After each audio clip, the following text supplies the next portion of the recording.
Fala aprovado, fala aprovada. Professor Tiago Ramos aqui na área para mais um tema a ser abordado na nossa jornada de direito civil, que versa precisamente sobre emancipação. O tema emancipação está presente na parte geral do direito civil. Então, o regramento no próprio início do código, precisamente no artigo 5º. É importante destacar que a maioridade civil se dá aos 18 anos completos, mas a capacidade civil plena pode ser adquirida antes dos 18 anos, mediante emancipação.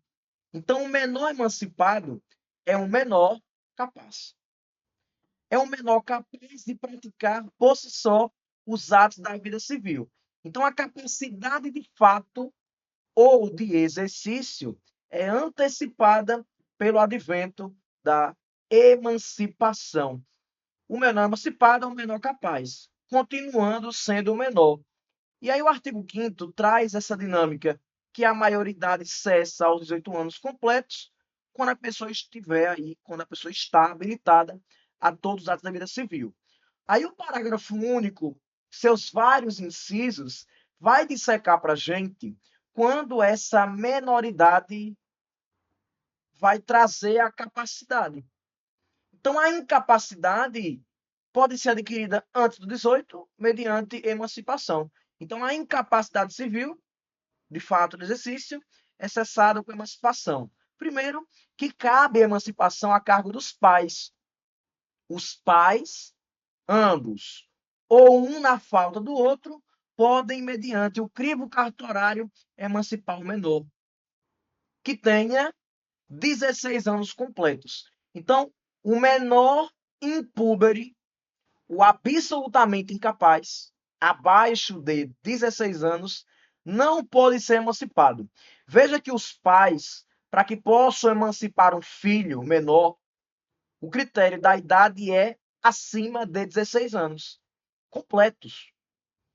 Além disso, os pais emancipam o filho em cartório, então se exige instrumento público via cartorária, e como os pais são naturalmente responsáveis pelos atos que seus filhos praticarem, a emancipação feita pelos pais não é feita, não depende da via judicial. Então veja aqui na primeira parte o independente. Os pais não precisam socorrer ao judiciário para emancipar o filho, já que a emancipação aqui é feita de maneira cartorária. Não precisa, portanto, que o juiz homologue. Agora, aqui nós temos a primeira parte, artigo 5º, parágrafo único, inciso 1, emancipação dos pais, que é a emancipação voluntária. Na segunda hipótese, na segunda parte do artigo 5º, parágrafo único, inciso 1, nós temos a emancipação feita pelo tutor. E aí, ao contrário dos pais, um tutor pode emancipar o menor sob tutela, mas é preciso que haja uma sentença judicial. A idade é a mesma, acima de 16 anos, tendo já 16 anos completos. Então, na hora da prova, fique atento, porque isso aqui é cara de questão discursiva, subjetiva. A questão vai trazer um caso concreto para você. Se, no contexto da questão, estiver escrito que quem está emancipando é o pai e a mãe, ou apenas o pai porque não tem mãe, não tem poder familiar vigente, então, cartório. Se a questão falar que a iniciativa da emancipação é feita pelo tutor, então a emancipação dar-se-á por sentença do juiz, o que exige que haja uma fiscalização, perpassando inclusive pela atuação do Ministério Público. Então, o inciso 1 traz duas hipóteses: emancipação voluntária, que é feita pelos pais, e a emancipação judicial, feita pelo tutor, ouvido o tutor, mas mediante aí sentença judicial.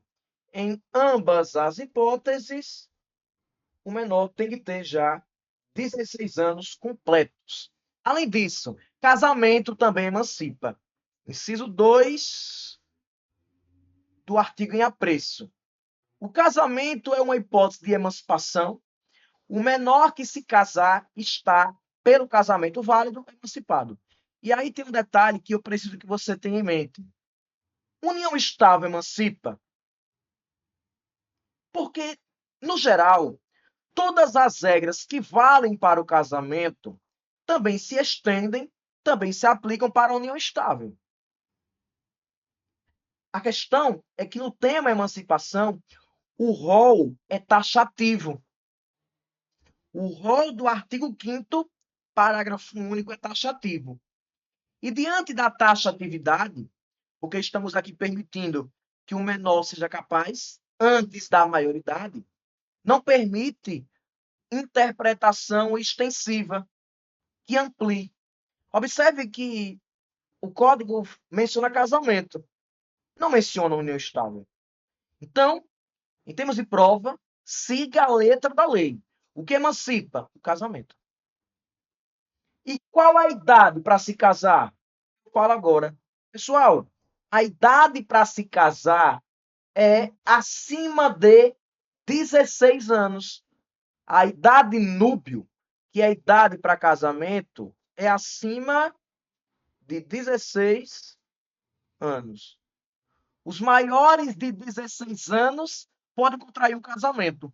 Professor, me diga logo, onde é que está, qual o artigo que menciona essa regra? Porque toda prova aqui é de artigo, é fundamental. O artigo 1517 do Código Civil disciplina a idade núbia. Artigo 1517 do Código Civil de 2002. Idade para casamento, os maiores de 16 anos. É a chamada idade núbia.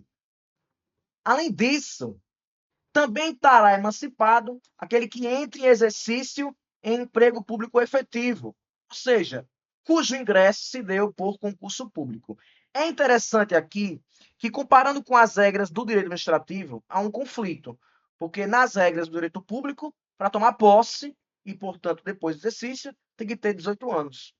Mas o Código Civil traz essa hipótese de que exercício em emprego efetivo, emprego cargo público, emancipa. Na prova, considere a letra do Código Civil. Quem conseguir colar grau em nível superior também está emancipado. E aqui é importante que o critério é a colação de grau. Olhe com olhos de águia. Não é estar aprovado em vestibular, não é concluir ensino médio. O que emancipa é a conclusão de curso em nível superior. Licenciatura, bacharelado, desde que seja ensino superior. Além disso, a renda própria também emancipa. Aquele que tem um estabelecimento civil ou um estabelecimento comercial, ou aquele que trabalha, que já tem uma relação empregatícia lícita, desde que já tenha 16 anos, com renda própria, renda essa capaz de sustentá-lo, está emancipado. Aquele que tem economia própria já trabalha, já tem carteira assinada, já tem um comércio, pela renda própria, o sujeito está emancipado. Veja que o critério de idade também é relevante. É interessante também que você observe o seguinte: professor, existe a possibilidade de alguém com menos de 16 anos, ou seja, um menor impúber, absolutamente incapaz, se emancipe? Porque se você observar bem, a idade só está prevista, literalmente, para os incisos 1, está expresso. No inciso 2, para casamento, não está expressa a idade, mas eu já trouxe o artigo que fundamenta a idade. Artigo 1517. Se você observar, nos incisos 3 e 4, não há menção à idade. O inciso 5 traz a idade, 16 anos completos, atingidos. E aí você pode perguntar, nas hipóteses do inciso 3 e 4, Como não há idade específica, eu posso dizer que alguém que não tenha 16 anos pode estar emancipado? A jurisprudência e a doutrina da nossa matéria considera de maneira majoritária que a emancipação só é compatível com a incapacidade civil relativa, ou seja, aquele que tem mais de 16 anos. Um absolutamente incapaz é privado de estar emancipado. Então não pode. Emancipação, em qualquer dessas hipóteses, só é válida acima de 16 anos. Os menores de 16 anos não podem estar aí emancipados. Tema nosso, tema de prova, tema da sua prova, meu aprovado, minha aprovada. Ok? Dando sequência à nossa perspectiva, é importante destacarmos alguns entendimentos, alguns enunciados das jornadas de direito civil. Nós mencionamos há pouco, artigo 5º, parágrafo único, inciso 1, a chamada emancipação voluntária. A vontade é de quem? Dos pais ou do menor? Quem está emancipando são os pais. Ambos ou um na falta do outro. Então a emancipação dá-se-á pelos pais. Pelos pais. Sabendo disso, tendo em vista esse critério de emancipação a cargo dos pais, a vontade relevante é a vontade dos pais. A vontade relevante é a vontade dos pais. Então, sabendo disso, os pais, por sua livre e espontânea vontade, podem emancipar o seu filho menor, desde que haja o crivo cartorário, instrumento público, independentemente de homologação do juiz. Já o tutor vai ser ouvido e a sentença judicial vai emancipar o menor sob tutela. E aí você pode se deparar na prova com a seguinte questão: os pais emanciparam seu filho com 17 anos, mas logo após a emancipação os pais se arrependeram. Os pais se arrependeram. É cabível, nesse contexto, revogar a emancipação? A resposta é não. Não. Porque a emancipação é um ato irrevogável. É um ato de livre manifestação de vontade dos pais, feito pela via cartorária, e por isso, emancipação é irrevogável. Vamos anotar isso? Coloca isso no seu caderno, no seu apontamento, no seu tablet, o que for. Emancipação é ato que não se revoga. Não pode ser desfeito por uma mera manifestação de vontade. Ah, quero emancipar meu filho. Vou no cartório e emancipo. Agora me arrependi. Quero que ele volte a ser incapaz. Não é assim. Então, anotando, isso é importantíssimo, a emancipação é ato, a emancipação é ato irrevogável. Atenção, aprovado. Atenção, meu civilista, que revogar é um ato de manifestação de vontade no âmbito civil. Aqui, pode afirmar, pode colocar na prova que emancipação é ato irrevogável. Agora, isso não significa afirmar que a emancipação não pode ser desfeita. Porque se houver um vício de vontade, exemplo, os pais foram coagidos, os pais foram ameaçados psicologicamente para emancipar o filho. Então, se houver vício de vontade, a emancipação pode ser anulada. Agora, revogação não cabe. Porque se houver um vício no critério da licitude, cabe anulação. Mas revogação não cabe. E o enunciado 397 da 5ª Jornada de Direito Civil traz isso. A emancipação por concessão dos pais ou por sentença do juiz está sujeita à desconstituição por vício de vontade. Então, tanto a emancipação voluntária como a emancipação judicial, ambas aqui no inciso 1, podem ser desfeitas, desconstruídas por vício de vontade, coação, como exemplo nesse nosso contexto.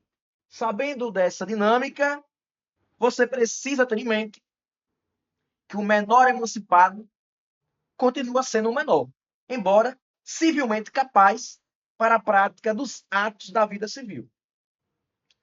E aí, em termos de proteção legal, o Estatuto da Criança e do Adolescente, o ECA, protege crianças e adolescentes. É o nosso estatuto que traz a proteção integral de criança e do adolescente. Mesmo havendo a emancipação, o ECA continua incidindo. O ECA não é afastado em razão do Instituto da Emancipação, já que a emancipação antecipa apenas a capacidade civil plena. O menor emancipado continua sendo menor. E, portanto, a proteção integral continua aplicável. Então, na dinâmica da construção argumentativa, o enunciado 530 da sexta jornada de direito civil traz essa dinâmica do ECA, sendo aí uma norma protetiva que continua incidindo no âmbito da proteção de menores, inclusive menores emancipados. E aí, como é que você vai construir uma resposta correta, uma resposta completa para gabaritar a pontuação do seu barema? Que é isso que você quer? É só pensar e articular de maneira direta. Por que, que o ECA não é afastado? É só colocar o seguinte: a emancipação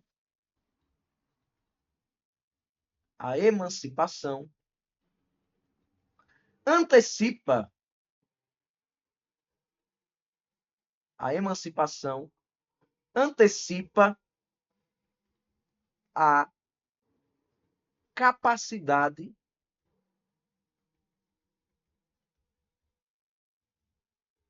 civil antes da maioridade.